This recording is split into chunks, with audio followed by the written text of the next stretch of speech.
ओम नमः शिवाय।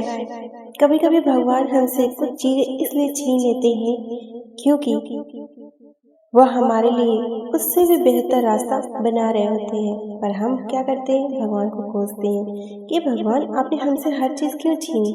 पर वो छीनते नहीं, वो हमें वापस लौटाते हैं, अधिक रूप में लौटाते हैं। पर इतना इंतजार हमसे हो नहीं पाता। कहानी भाग्य में जो लिखा था, भगवान ने सब कुछ छीन लिया। एक छोटे से गांव में रामू नाम का एक गरीब आदमी रहता था। रामू बहुत ही मेहनती था, हर दिन भगवान से प्रार्थना करता था। एक दिन अचानक उसके साथ अजीब सी घटनाएं होने लगी। पहले उसकी नौकरी छूट गई, फिर कुछ दिनों में उसका घर भी जल गया। रामू बहुत दुखी हो गया और मंदिर में जाकर भगवान से बोला, हे प्रभु, मैंने कभी किसी का बुरा नहीं किया, फिर आप मेरे जीवन में सब कुछ क्यों छीन रहे हैं। रामू रोज मंदिर जाता, रोज रोता और यही सवाल बार बार भगवान से पूछता।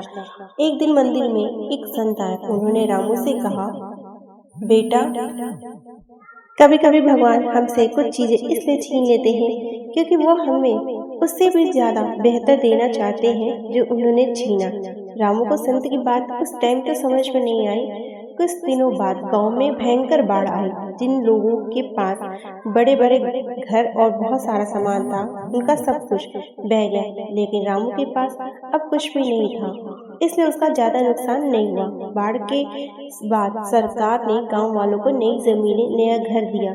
रामू को भी एक अच्छी जगह पर घर और काम मिल गया। अब उसका जीवन पहले से भी ज्यादा बेहतर और अच्छा हो गया। तब रामू मंदिर में जाकर रोते हुए बोला, हे प्रभु, उस दिन मैं समझ नहीं पाया कि ये मेरे साथ क्या हो रहा है, पर आज मैं समझ चुका हूँ कि आपने मुझसे जो भी छीना है वह मेरे भलाई के लिए था, और आज जो भी दिया है वो भी मेरे भलाई के लिए है। कभी कभी भगवान हमसे कुछ चीजें इसलिए छीन लेते हैं क्योंकि वो हमारे लिए उससे भी ज्यादा बेहतर रास्ता बना रहे होते हैं। ओम नमः शिवाय।